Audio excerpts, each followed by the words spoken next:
certains le savaient peut-être, j'étais censée être là en présentiel avec vous. Je suis aujourd'hui à distance, comme vous pouvez le constater, pour des raisons de santé. Donc merci à l'équipe Orga, d'avoir pu, m'organiser ça, en dernière minute. Ce qui veut dire aussi aujourd'hui que,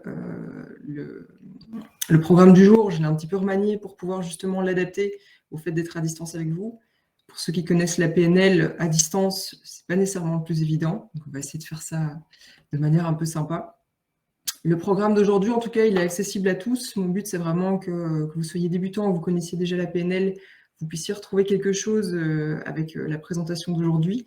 Donc désolée si je ne vais peut-être pas, assez au fond des choses, pour ceux qui s'attendent aujourd'hui à avoir vraiment une maîtrise particulière en ressortant d'ici. Est-ce que vous voyez tous bien mon écran? Est-ce que c'est bon pour vous? Pas de commentaires, je suppose que c'est bon. Parfait, du coup. Alors, aujourd'hui, pour ceux qui sont venus rechercher des informations sur la PNL, mon but, ça va vraiment de pouvoir vous amener un petit peu plus, d'outils, un petit peu plus de compréhension sur ce qu'est la PNL, sur comment pouvoir également l'utiliser, dans le cadre de votre coaching en entreprise ou coaching tout court d'ailleurs, il ne doit pas nécessairement se faire, dans le milieu professionnel. Pour se mettre vraiment bien dans le vif du sujet, ce que je vous propose, c'est de démarrer avec un petit quiz de perception. Vous allez voir, tout de suite pourquoi et ça va vous permettre un petit peu de suivre la trame de la présentation qu'on va avoir aujourd'hui. Ce que je vous propose, c'est de me communiquer vos résultats dans le chat, après chaque question. Ça me permettra aussi un peu de voir comment vous vous situez, comment vous le percevez. N'hésitez pas à m'interrompre si jamais il y a un problème, si jamais mon micro se coupe, hein, parce que ce sont des choses qui peuvent arriver. Et sinon, je vous propose qu'on se lance. Donc comme je vous le disais, le but aujourd'hui, c'est de faire un petit quiz de perception. Pourquoi? Parce qu'en fait, on se rend compte que forcément, la PNL aujourd'hui, pour ceux qui la connaissent déjà un petit peu, ça va nous amener un peu sur une différence de perception. Et très simplement, l'œil humain aujourd'hui peut bien souvent se faire avoir par des illusions d'optique. Donc finir par percevoir des choses qui ne sont pas présentes ou qui ne sont pas nécessairement réelles. Donc pour communiquer efficacement, il est important de comprendre qu'on va tous pouvoir avoir des perceptions différentes des mêmes choses. Donc on va tous expérimenter le monde, donc la perception qu'on en a en tout cas, à travers différentes croyances, différentes cultures, des religions, des filtres de notre éducation. Enfin bref, il y a plein d'étages différents, qui peuvent faire en sorte qu'on ait une perception du monde qui, pour une même chose, va être différente. Dès lors qu'on va comprendre ça aujourd'hui, ça va devenir beaucoup plus facile, de respecter l'autre, mais aussi de mieux communiquer. Donc, pour démarrer dans le thème, dans cette image, combien de rouages est-ce que vous voyez bouger? Je vous ai pris des couleurs, super sympas, c'est très beau. Vous voyez, tout à fait mes qualités techniques. Alors, vous avez un vaste choix, hein, on va de A à I. Quand même pas mal de possibilités. N'hésitez pas, à me mettre, du coup, vos réponses comme je vous le demandais gentiment dans le chat, que je puisse vérifier par la suite. Alors 0, 1, 2, 3, 4, 5, 6, 7, 8 et 9. Alors 8, oui, je suis belge, vous l'entendrez peut-être. Pour ceux qui ont eu le temps de répondre, combien de rouages bougent dans cette image? La réponse est 0. Tout simplement 0. Deuxième petite question. On en a quelques-unes, mais je ne vais pas vous passer toute notre heure là-dessus non plus, vous inquiétez pas. Combien de cercles noirs est-ce que vous pouvez compter entre les intersections de chaque carré? Je vous ai restreint un petit peu plus le choix aujourd'hui. Donc 0, 14 ou 8. N'hésitez pas à me repartager vos résultats. Bon, pour ceux qui ont peut-être une connexion qui lag un petit peu, c'est sûr que le quiz de perception va peut-être être un peu plus compliqué à faire. On verra ce que ça donne. Alors j'espère que vous avez tous eu le temps de répondre, parce que la réponse correcte est la réponse A. Il n'y en a pas. Je pense que vous voyez un petit peu où je vous emmène avec ce quiz. Alors, troisième question, je vous avoue que celle-ci m'a quand même un petit peu bluffé. Vous l'avez peut-être déjà vu passer. Pas mal de ces images circulent quand même sur les réseaux sociaux, hein. J'ai rien inventé. j'aurais aimé, mais non. Sur laquelle de ces 2 images, la tour de Pise est-elle le plus penchée? Celle de droite? Celle de gauche? Ou elles penchent de la même façon toutes les 2?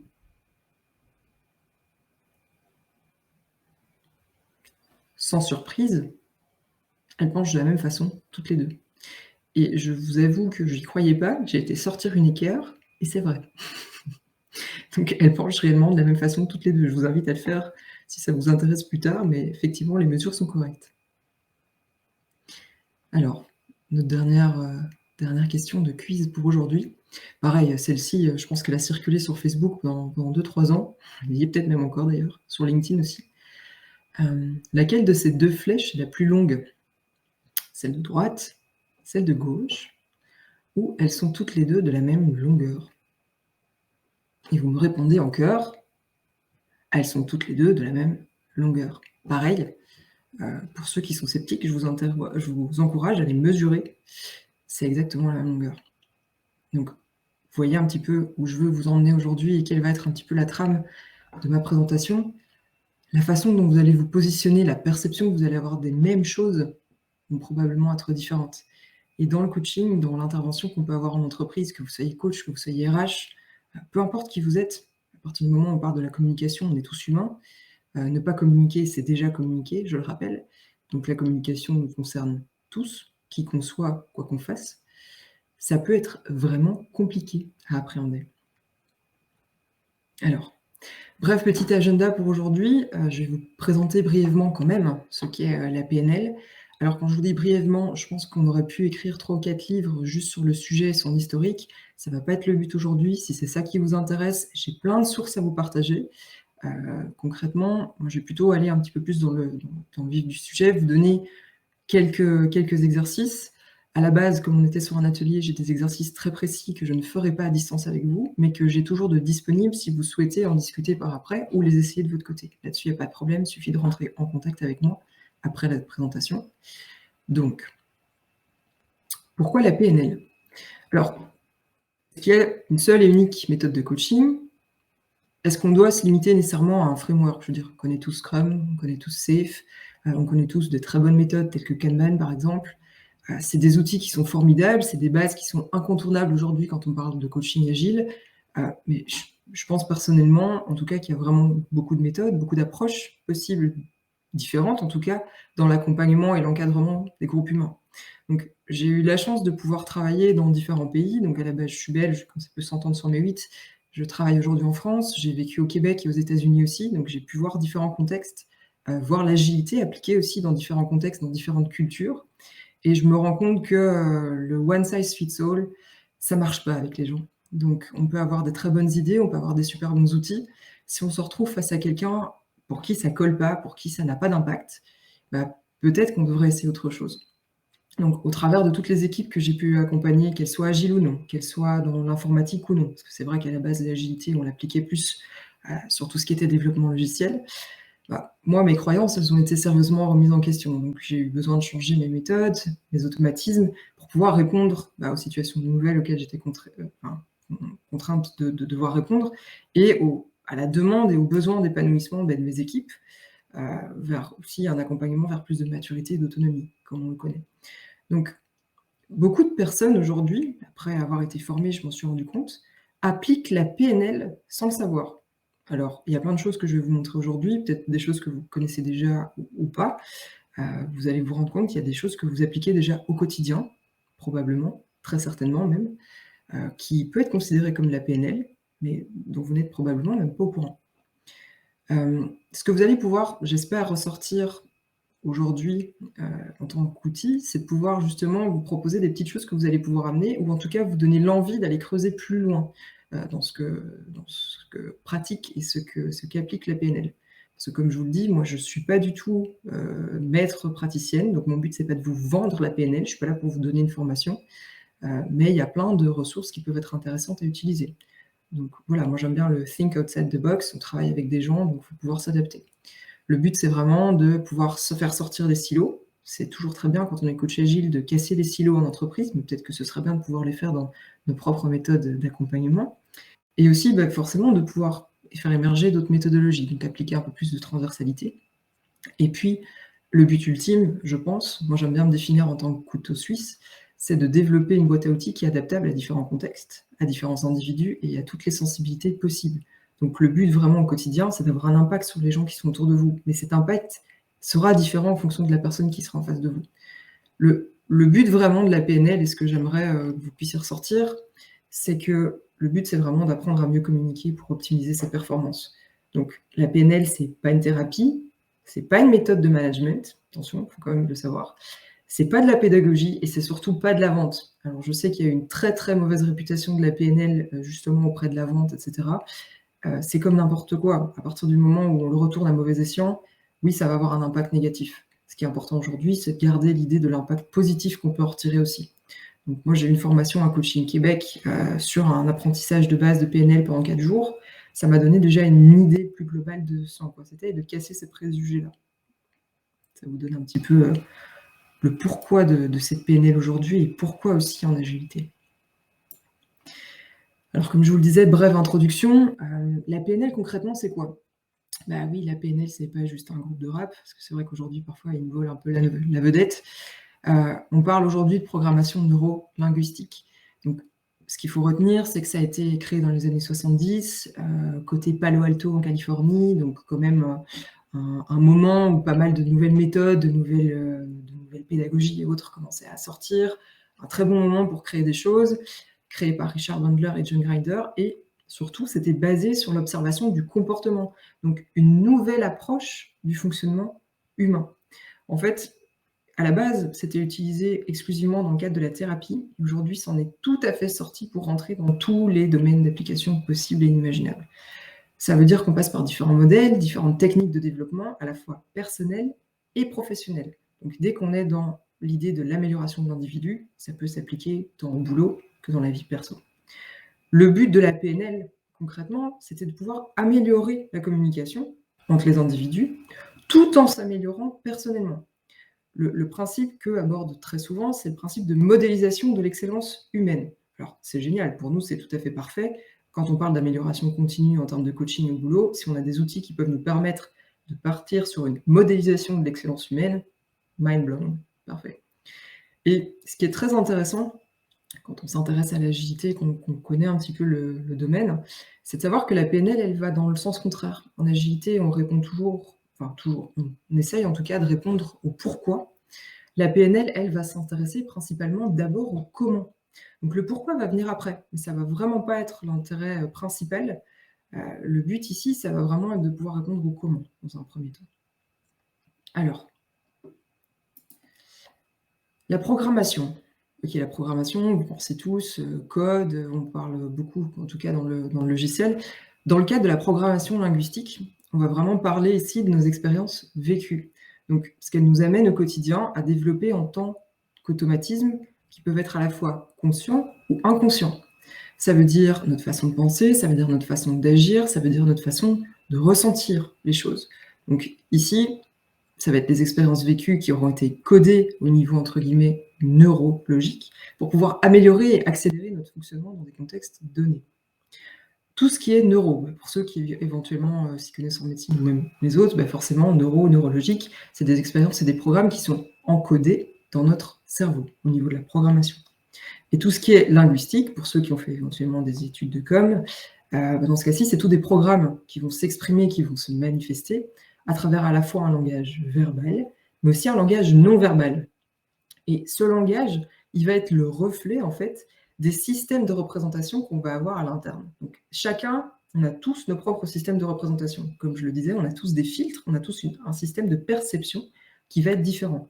Ça veut dire qu'à même situation donnée, l'expression du langage qui va en ressortir, pour monsieur A ou pour moi, ne va pas être la même. Donc, dans ce cas-ci, en modifiant ce langage, en modifiant cet aspect linguistique, on va pouvoir aussi modifier les programmes et la façon dont le système neurologique les code. Ça veut dire en gros qu'on va pouvoir modifier nos réponses aussi à certaines choses et à notre environnement, à notre contexte.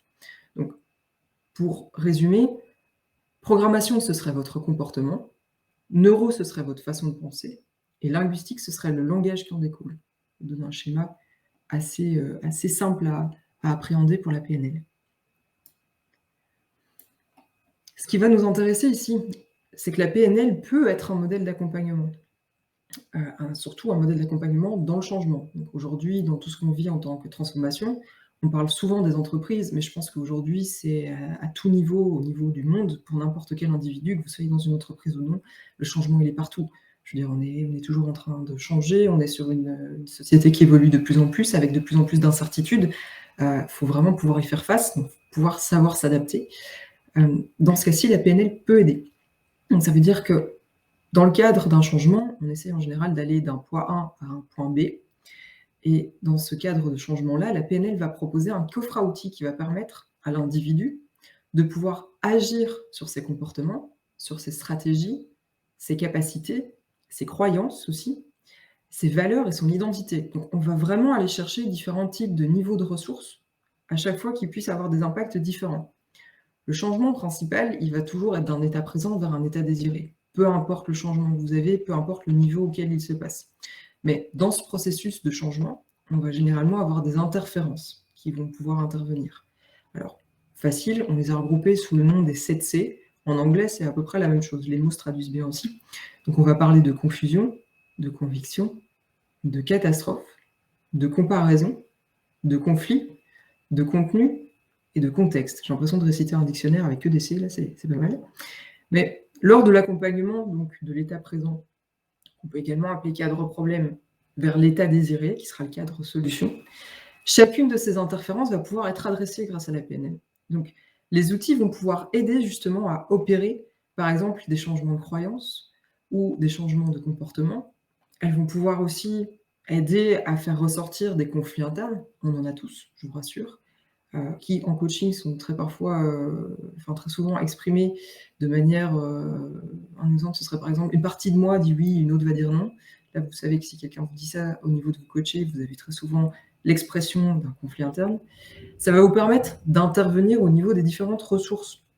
Et ça, c'est super important, parce que les ressources, par exemple, c'est la confiance, c'est l'estime de soi, c'est la confiance qu'on peut avoir envers les autres. C'est vraiment plein de ressources qui vont être super importantes sur l'individu dans sa notion de changement. Avec la PNL, on va pouvoir mettre à jour des stratégies qui sont à la fois conscientes et inconscientes, qui peuvent être aidantes ou limitantes, ça c'est super important, pour aider l'individu justement à changer. Donc la PNL peut être un modèle d'accompagnement. Alors, au niveau des mises en pratique, on va parler un peu des systèmes de perception, systèmes de représentation, des micro-indices, de l'ancrage, du métamodèle et de la synchronisation. Alors, vous allez me dire, les mises en pratique, ok, d'accord, mais jusqu'à présent, je ne vois pas pourquoi la PNL viendrait m'aider. Pour moi, ça me semble abstrait. Beaucoup de gens qui pensent aussi que la PNL, c'est un peu mystique, notamment grâce à la mauvaise réputation qu'elle a pu avoir. Sachez que si vous vous êtes éventuellement posé des questions suivantes, poser ces quelques remarques-là. J'arrive pas toujours à bien comprendre mon interlocuteur. Bien, mes interlocuteurs me comprennent pas toujours bien. J'arrive pas à déterminer la meilleure stratégie que je pourrais adopter pour conseiller mes coachés en termes d'apprentissage. Je voudrais pouvoir donner un meilleur impact à mon message aujourd'hui, mais je sais pas comment, j'ai pas nécessairement les bonnes ressources. J'aimerais pouvoir apprendre à observer, à analyser les postures de mes équipiers, leur body language, pour pouvoir mieux leur répondre, pouvoir leur répondre correctement par rapport à leurs besoins. Ou bien encore, lors de mon coaching individuel, j'aimerais pouvoir améliorer ma communication et surtout poser les bonnes questions. Si tout ça vous parle, ça veut dire du coup que vous allez pouvoir trouver quelque chose, trouver réponse à vos questions au niveau justement des différents systèmes que propose la PNL. Est-ce que vous voyez toujours bien mon écran ? Je suppose que oui. Moi, je ne vous vois pas, donc c'est vrai qu'en termes de body language, c'est tout à fait parfait. Comme vous voyez, j'ai un talent extraordinaire en termes de construction PowerPoint. Je pense que si un jour, il y a des formations qui arrivent là-dessus, je suis certain que je pourrais m'y inscrire. Il y a des choses à faire. C'est pas mon métier, donc bref, à ce niveau-là, c'est très clair. Revenons au système de perception. Les systèmes de perception et le VACOG, c'est quelque chose que vous avez probablement déjà entendu au niveau de la PNL. Donc, pour rentrer en contact avec la réalité extérieure, on dispose tous de 5 sens. Donc ça veut dire forcément on voit le visuel, on entend l'auditif, on ressent, on éprouve les sensations corporelles, le kinesthésique. On se sert de notre odorat, l'olfactif, et de notre goût, le gustatif. Là, je vous apprends. Donc, par ces 5 sens, on reçoit à la fois des informations qui proviennent de notre environnement et on les analyse, on les code individuellement, différemment, chacun. Donc, on identifie la réalité grâce à une combinaison d'informations et on va appeler ce système de perception le VACOG. Vous le verrez parfois sous VACO ou VAC, dépendamment du pays ou de la formation que vous allez avoir ou du livre, c'est pareil.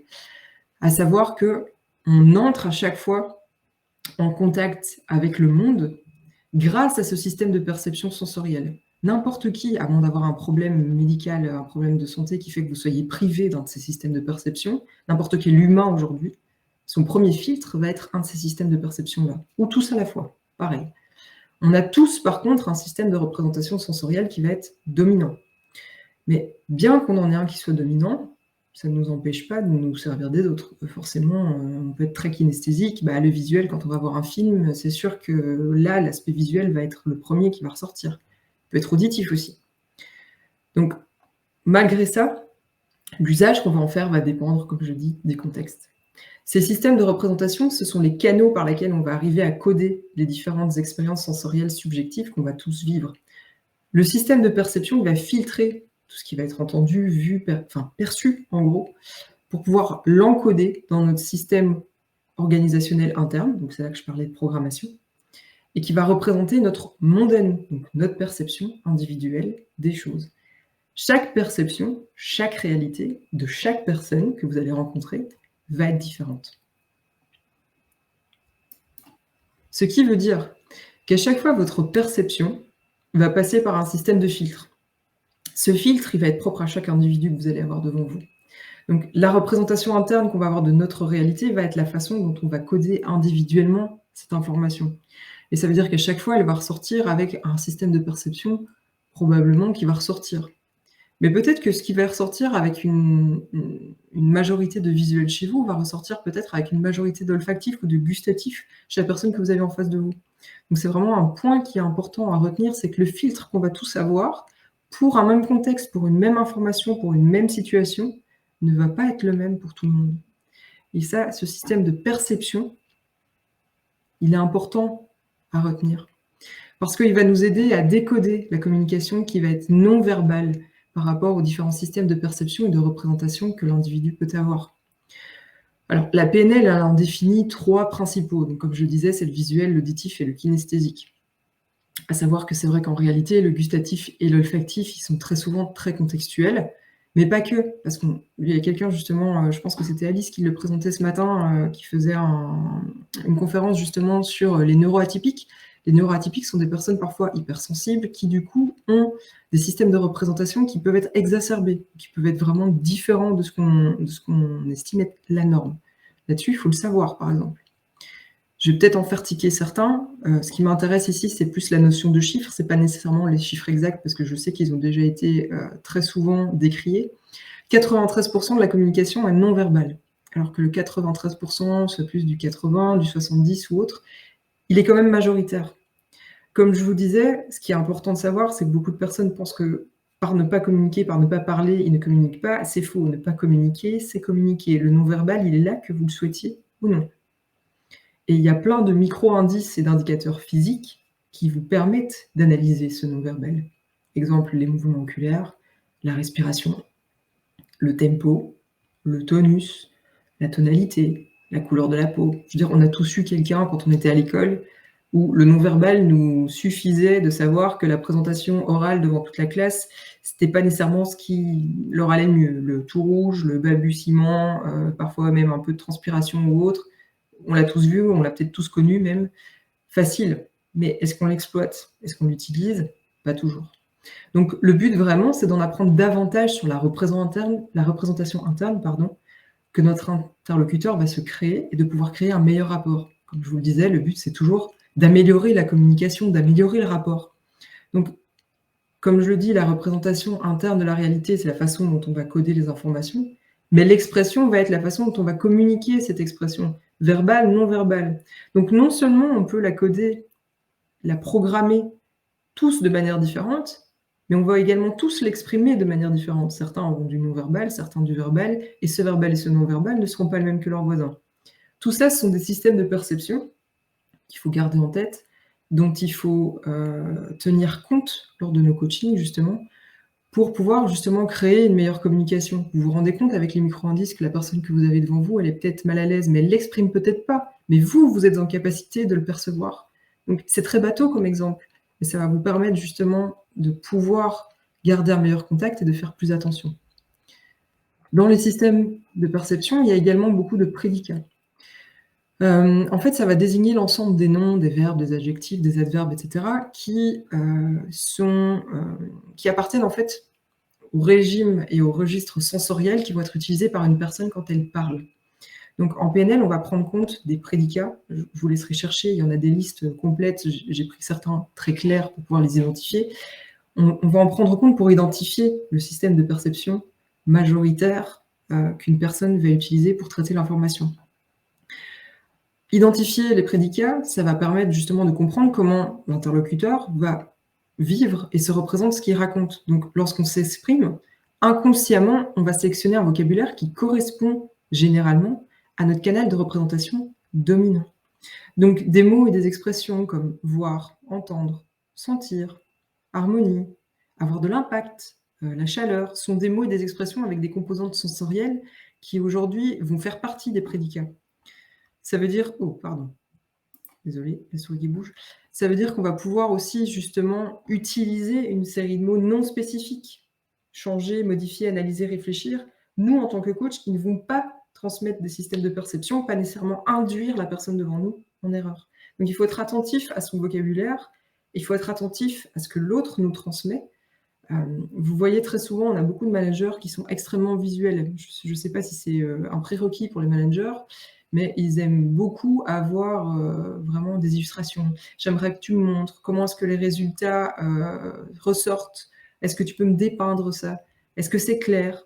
Je vois plus souvent ce genre de demande, par exemple, de la part des managers avec qui je travaille, que du kinesthésique, très souvent.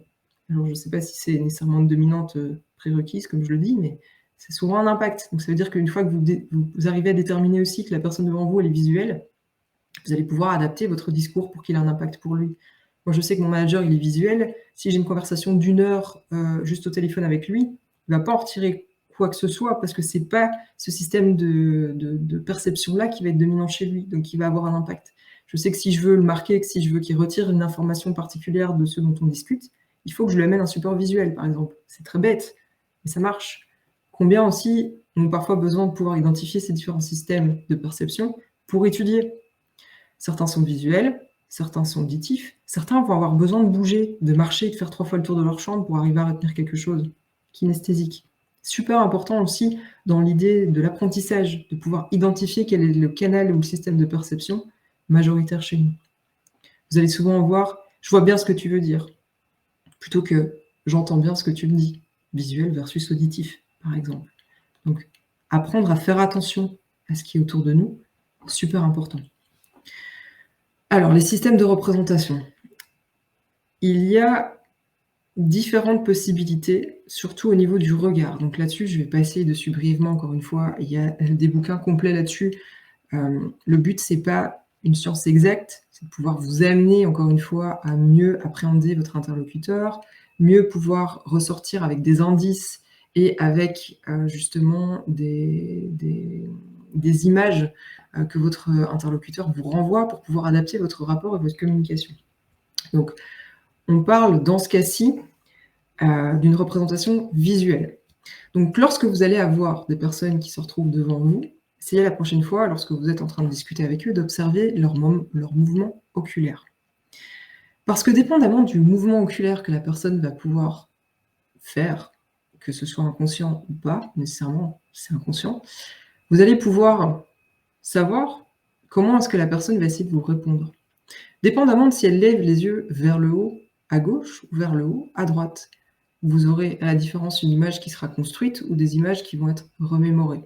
Donc si vous posez normalement une question à quelqu'un par rapport à du passé, et que vous voyez que la personne, justement, va lever les yeux, mais dans l'autre sens, vers ce qu'on appelle un visuel construit, vous allez vous dire, tiens, peut-être qu'il n'y a pas vraiment de remémoration de ce qui se passe.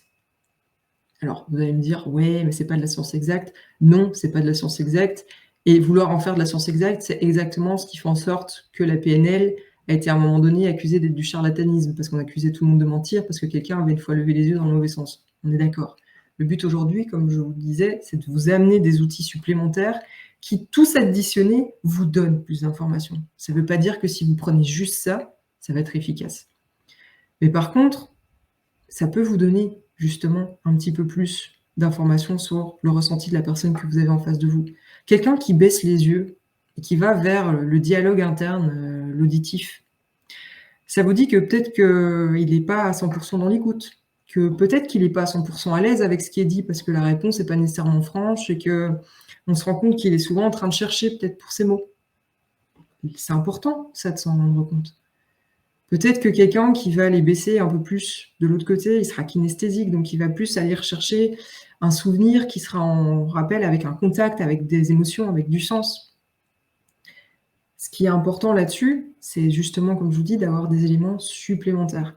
Et ce qui est très drôle aussi, c'est de pouvoir faire l'exercice et de noter ce qui est également un système de représentation majoritaire chez vous. Je suis quelqu'un d'assez kinesthésique. Je me rends compte, après l'avoir analysé, que je baisse très souvent les yeux quand je suis sur une réponse, parce que je suis plus sur des recherches de sensations.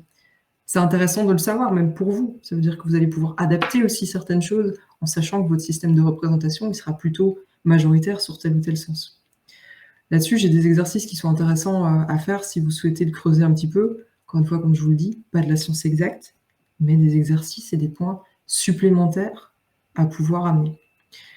On dit aussi que les yeux dans le vague indiquent un accès visuel. Donc ça veut dire que certaines personnes qui ne vous répondraient pas ou qui sont très bons, qui pensent justement être très bons, les yeux dans le vague, c'est un accès visuel majoritairement.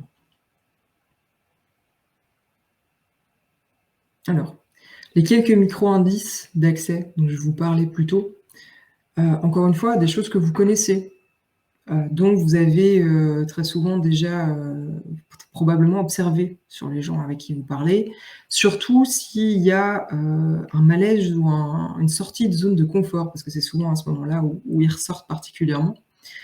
Ça se manifeste inconsciemment en général, ces micro-indices. Donc c'est parfois étonnant de pouvoir observer des signes corporels et de découvrir de l'information supplémentaire sur les systèmes de représentation de la personne que vous avez en face de vous.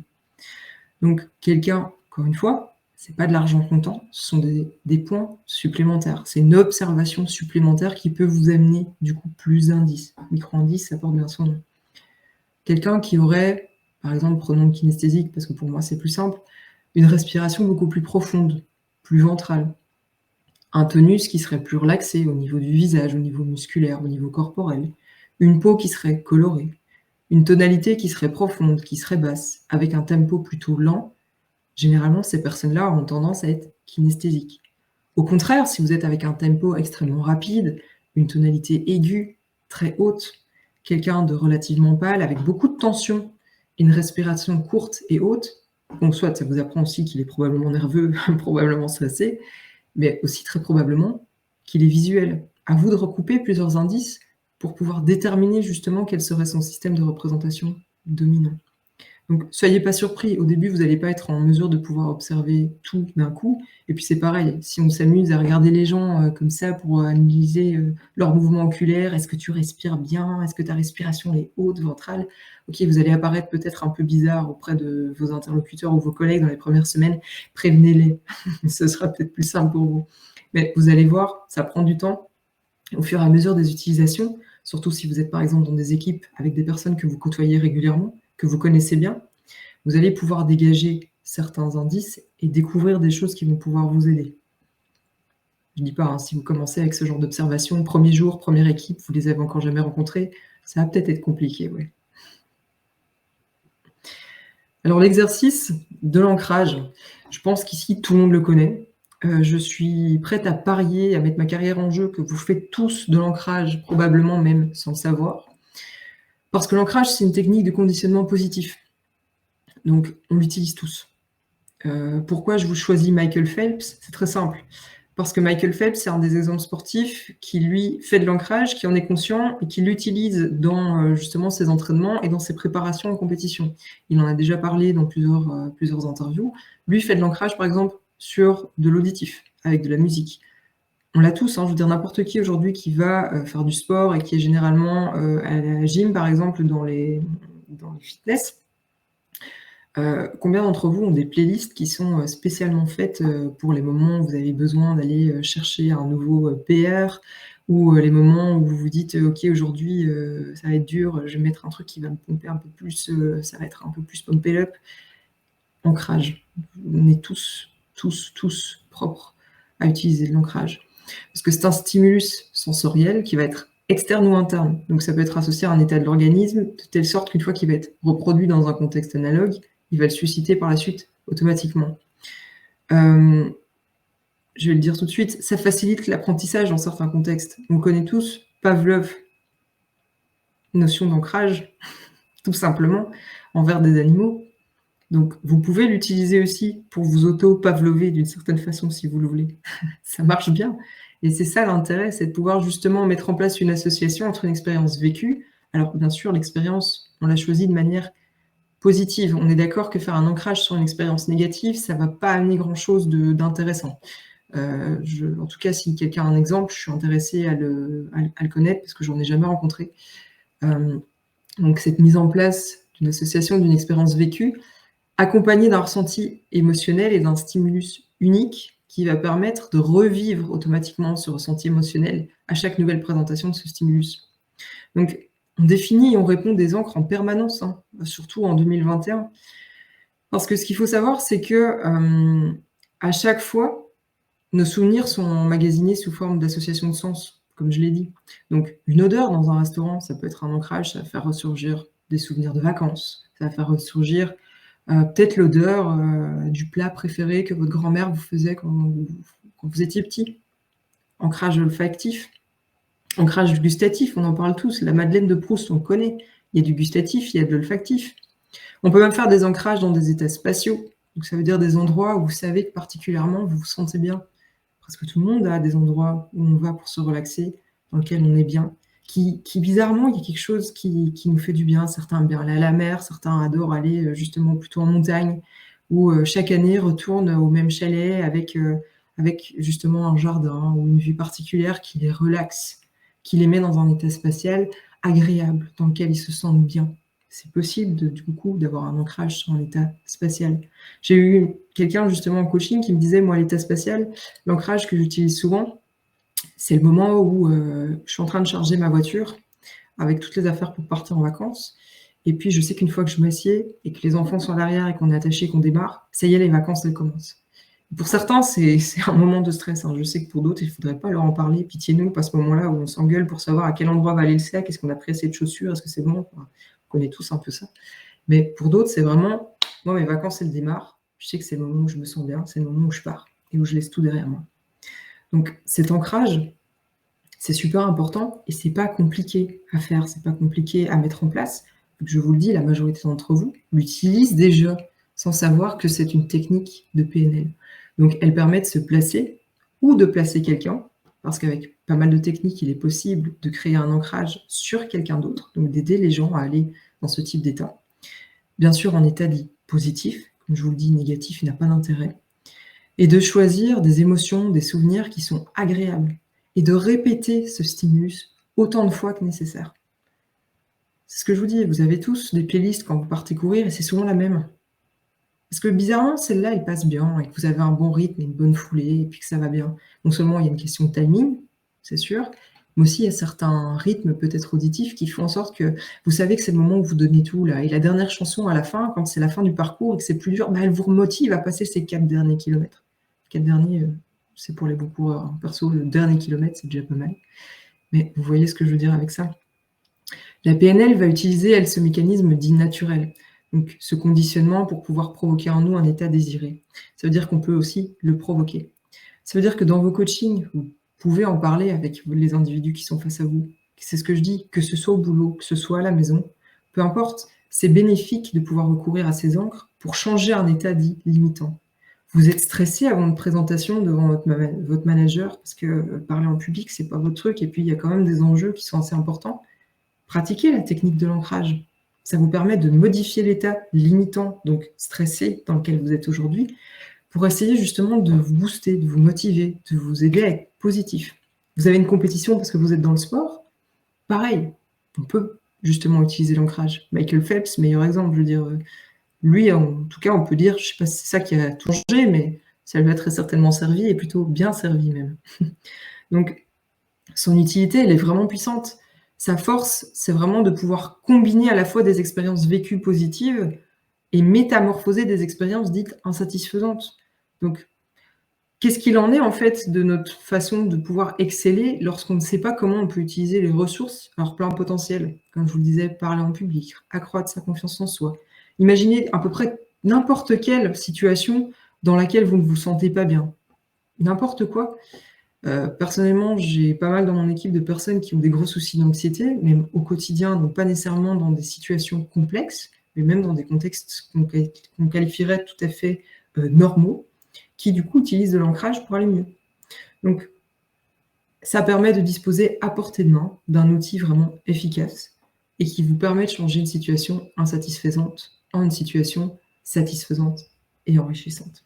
Comme je vous le disais, j'ai des exercices à partager si ça vous intéresse par la suite. Alors, je vais me permettre maintenant d'aborder le métamodèle. Ceux qui ont fait de la com connaissent le métamodèle parce que c'est souvent abordé en cours de linguistique, systémique aussi. Donc c'est un outil linguistique qui va nous aider à analyser le langage, mais entre les non-dits et les dits, ce qui est très souvent le cas quand on est en coaching. Donc il va être utilisé au travers de questions qui vont nous permettre de spécifier l'information, tout en permettant de challenger et d'ouvrir la perception du monde de votre interlocuteur. Ce que j'aime bien, c'est l'art de poser les bonnes questions, parce que ça s'applique partout. Le schéma de l'iceberg, il est très bon, parce que vous avez vraiment ce qui est dit qui va ressortir. La surface de l'eau, elle peut être vue, perçue comme les différents filtres psychologiques. Vous avez les 3 plus gros qui sont l'omission, la généralisation et la distorsion. On va les voir tout de suite avec quelques exemples qui vont vous parler, je pense. Vous avez ensuite la réserve linguistique qui, elle, va coder l'expérience et la pensée. Donc, tous les non-dits qui vont être perçus à travers les différents filtres que je vais vous montrer. Alors, on va commencer avec la distorsion. La distorsion, il y a plusieurs exemples. On a ce qu'on appelle la lecture de pensée.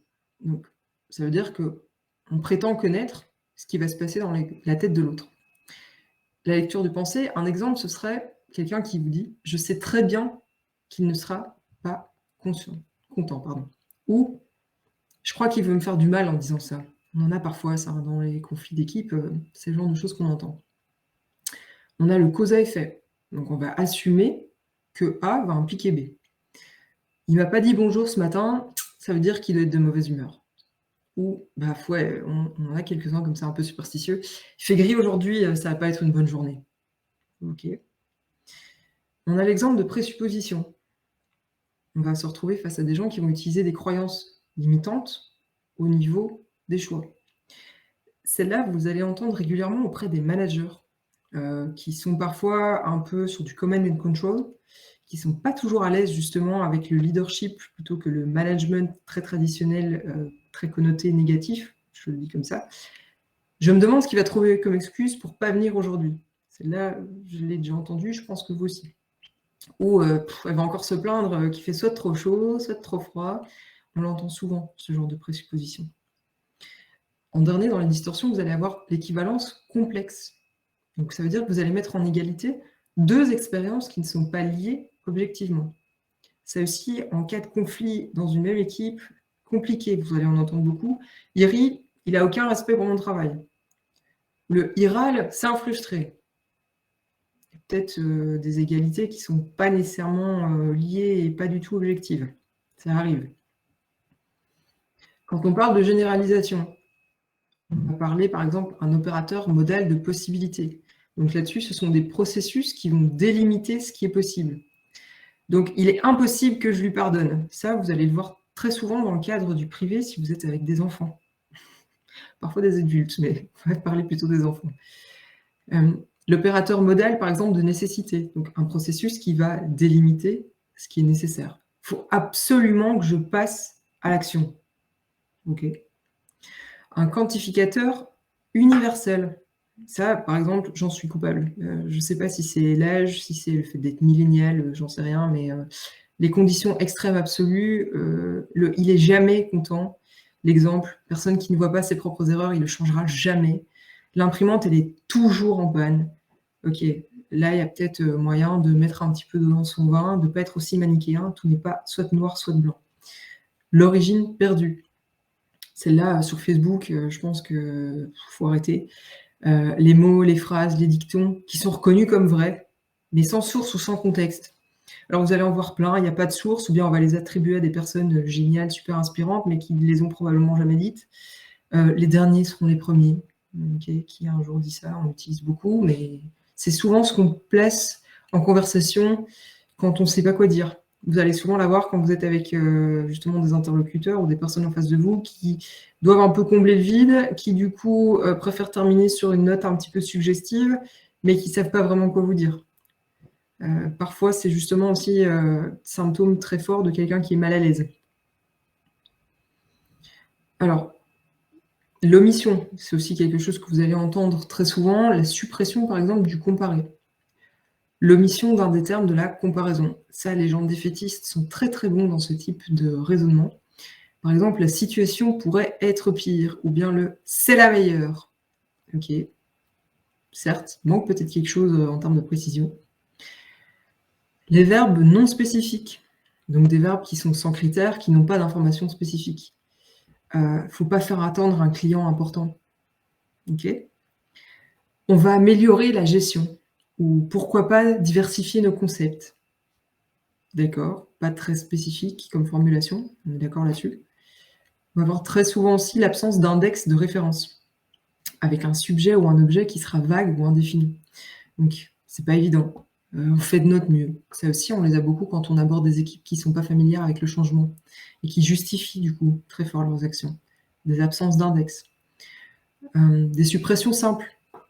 Ça, les managers sont très souvent, je leur dis très souvent, vous voyez, j'utilise beaucoup le très souvent, absence de contexte spécifique ou d'objet manquant. Je suis pas d'accord. Ok, mais avec quoi? Ou je suis enchanté. D'accord, mais on pourrait peut-être être un peu plus justement spécifique. Donc, poser les bonnes questions, vous allez voir pourquoi je vous parlais de ça, ça permet d'apporter de l'information supplémentaire, de préciser la signification profonde des mots utilisés par votre interlocuteur. Autrement dit, aller rechercher l'information dans ce qui n'est pas dit. Je vous ai cité le « il est impossible que je lui pardonne ». Ça arrive souvent avec les enfants. Impossible, ok, mais il se passerait quoi si tu lui pardonnais? Quelqu'un vous dit ça, restez pas sur ce type de phrase. Il va se passer quoi? Comment ouvrir le dialogue, faire en sorte que la personne aille plus loin que juste se fermer sur cette phrase-là? C'est quoi le non-dit derrière ça? Les derniers seront les premiers, on l'entend souvent. Mais qui a dit ça? Et puis, les premiers en quoi? Les derniers en quoi, concrètement? Allez plus loin, posez les questions, creusez. Je sais très bien qu'il ne sera pas content. Ok, tu le sais comment? Enfin, à partir d'un moment donné, quelqu'un qui sait tout comme ça, faut que je le rencontre, parce qu'il aura certainement beaucoup de choses à m'apprendre, ça m'intéresse. Il rit, il n'a aucun respect pour mon travail. Ok, en quoi le fait de rire implique un manque de respect pour ton travail? Là, il faut m'expliquer. Est-ce qu'il n'a plus le droit de rire? Est-ce qu'il y a quelque chose justement dont tu souhaites discuter par rapport à ton travail? Pourquoi est-ce que tu penses que le fait qu'il rit soit directement lié à ton travail? C'est pas évident. Oui, ok. Qu'est-ce qui n'est pas évident? Creuser, aller plus loin. L'art de poser les bonnes questions, ça permet de retrouver l'information manquante, mais aussi de clarifier toutes les expériences subjectives de la personne, de mettre à jour les distorsions, les généralisations et les omissions. Et on en est tous coupables. Alors, il me reste la fin. Je vois que le temps passe, mais on y arrive. Pour le fun, donc la synchronisation, le dernier petit exercice, entre guillemets, que je voulais aborder avec vous. Je ne sais pas si parmi vous, certaines personnes sont justement soit des recruteurs, soit particulièrement orientés dans tout ce qui est vente, soit célibataires et en recherche, en rencontre pour le moment. Parce que la synchronisation, c'est un outil génial. Alors, c'est une technique de mise en contact. Donc, ça veut dire que vous allez établir un rapport entre les parties conscientes et inconscientes. Et que vous allez du coup créer un effet miroir entre les postures et les différents types de langage. Donc, entre vous et votre interlocuteur, le but, c'est d'avoir une synchronisation sur les différents états verbal, non verbal. Bien sûr, il faut que ce soit subtil. Si vous vous faites remarquer tout de suite, c'est mort. La confiance, elle ne va pas s'établir. Le but, c'est vraiment de créer une relation de confiance mutuelle dans un climat de sécurité. Et si, aujourd'hui avec le masque, c'est peut-être moins évident, passe sanitaire, tout ce qui va avec, le fun, bref, comme on dit au Québec. Si vous sortez et que vous allez au resto ou dans des bars et que vous observez des gens qui sont visiblement soit pas à l'aise l'un avec l'autre, soit type premier date, premier encart, vous allez voir que si vous êtes avec un très bon dragueur, entre guillemets, instinctivement, il va se mettre à la synchronisation. Donc, ça veut dire que si vous avez quelqu'un qui justement a une position particulière, tient son verre d'une certaine façon, se penche d'une certaine façon pour entamer la conversation, a certains tics de langage, ou justement a un tempo, un rythme qui est particulier, le fait de se synchroniser avec cette personne, si vous êtes subtil, peut vous permettre de créer une relation de confiance mutuelle. Je vous promets, observez ça si vous êtes dans des contextes qui le permettent. Les recruteurs sont parfois très bons pour faire ce genre de choses, justement vous permettre un petit peu de vider votre sac sans que vous en rendiez bien compte. Et les serial dragueurs, comme on dit, les mecs les mecs et les femmes, hein, parce que c'est aussi pas très positif de dire que les mecs, il y en a des deux côtés, qui sont là dans le but de rencontrer beaucoup de gens de manière rapide, sans nécessairement développer quelque chose de plus, sont très bons là-dessus, parce qu'ils savent que ça marche.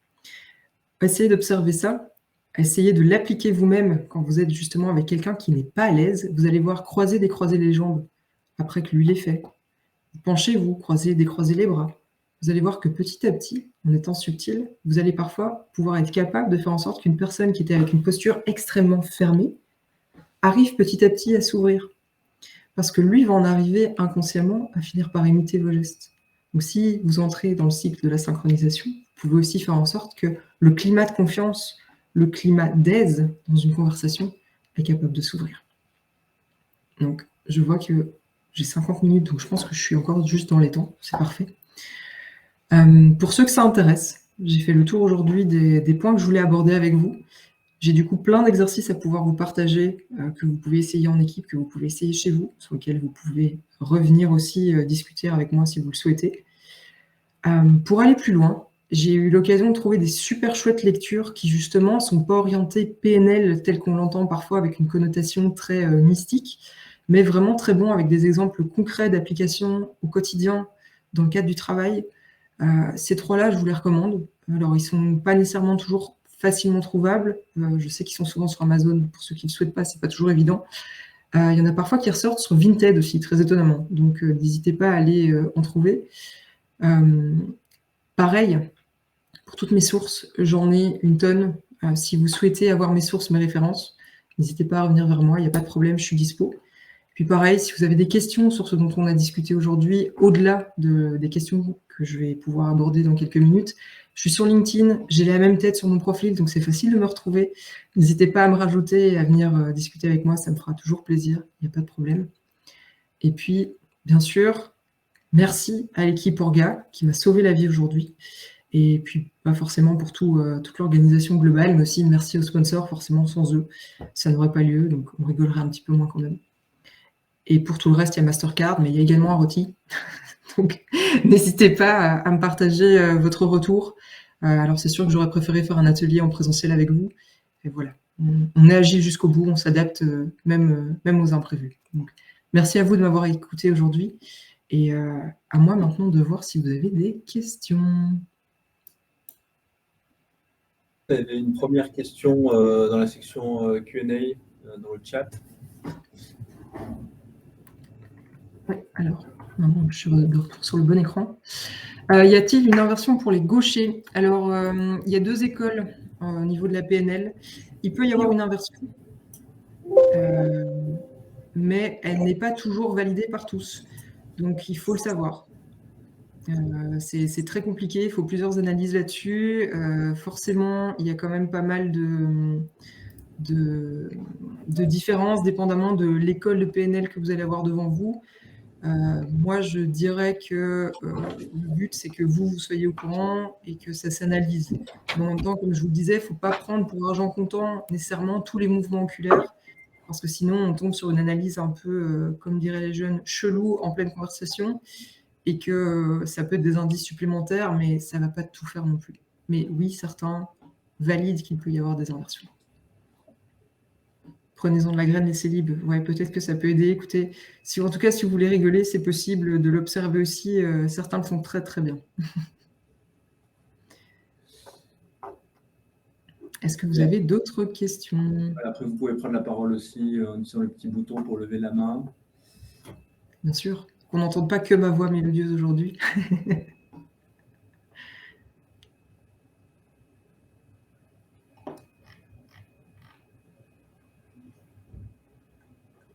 Bon, ils sont timides aujourd'hui.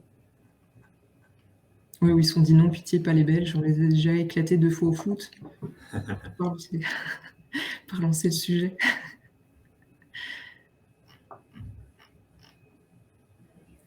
C'est super, c'est très clair. Qui a posé une question. Donc, oui. Comment je fais pour te donner la main? Ok. Geoffrey, on doit pouvoir t'entendre. Yes. Bonjour Geoffrey. Bonjour Isaline. Merci beaucoup. Très intéressant. Merci. Moi, c'est un sujet que j'ai étudié il y a longtemps, déjà, il y a une vingtaine d'années, donc je suis très, très content de voir ce sujet. Je voulais revenir sur l'asynchro. Oui. Alors, l'asynchro, évidemment, quand on rentre dans le mimétisme, c'est un peu chelou. Je voulais juste préciser, c'est pas forcément que sur la défensive. Il faut le voir d'une autre manière, l'asynchro. Moi, quand je vois une personne qui, en face de moi, est consciente de l'asynchro et qui change sa posture pour se synchroniser avec moi, ça veut dire qu'elle se met en posture d'écoute. Et ça, c'est intéressant. Quand elle-même a la conscience que ça va nous aider dans la relation, dans la communication, et en fait, je ne vois pas ça comme quelque chose de bizarre, mais au contraire, je me dis, c'est super. Elle se met en posture d'écoute, elle essaie de comprendre mon point de vue, et ça, c'est génial. Tout à fait. Et c'est vrai, faut toujours faire attention parce que certains parfois détracteurs justement de ce type de conversation peuvent en jouer. Mais c'est vrai qu'il y a toujours des exemples positifs et que quelqu'un qui du coup va se relâcher et va rentrer dans le même type justement de mimétisme, ça peut parfois justement dire qu'il est à l'aise, qu'il se met à l'aise et qu'il rentre un peu dans le cadre de la conversation. Donc oui, c'est tout à fait vrai. C'est vrai qu'en général, on voit plus souvent l'exemple de « je suis stressé, je suis nerveux, je suis tout à fait fermé », mais c'est exactement ça. Et il ne faut pas avoir peur, c'est pas de la manipulation aussi, on pourrait croire aussi qu'on va vers la manipulation, on va dire, voilà, je vais donner je vais être dans les prédicats qui va intéresser la personne, je vais être dans la synchronisation pour charmer, comme tu disais par exemple. Même si je charme, bon, je joue un rôle, mais on va pas rentrer là-dedans, mais c'est pas, il faut pas être sur la défensive et voilà.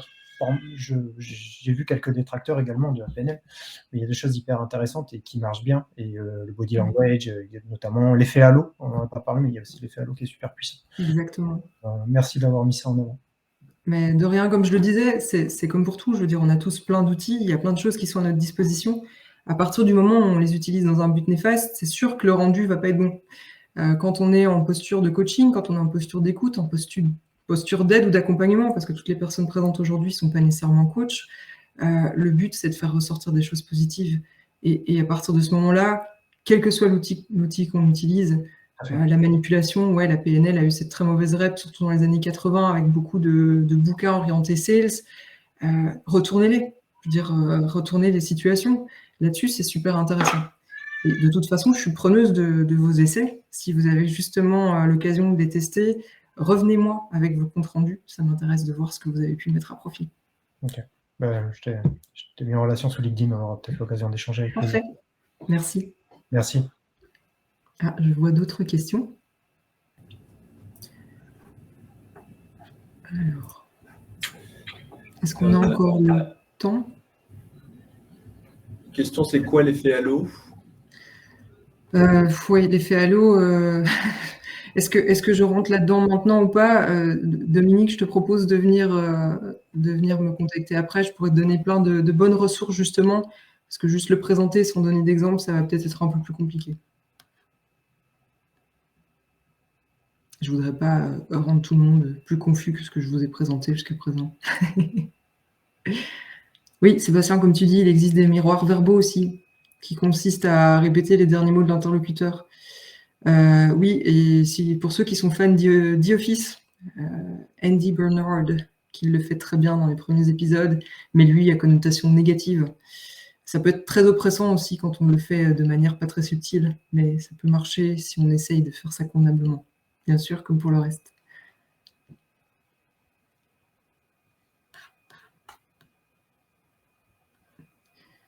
D'accord. Merci pour votre écoute en tout cas. Merci Iseline pour cette présentation et puis tous ces conseils. Merci à tous les participants. Et puis s'il n'y a pas d'autres questions, on peut s'arrêter là. Pour l'instant, bon café à vous tous, en gros. Merci en tout cas. Belle journée. Bonne journée, à bientôt. Salut.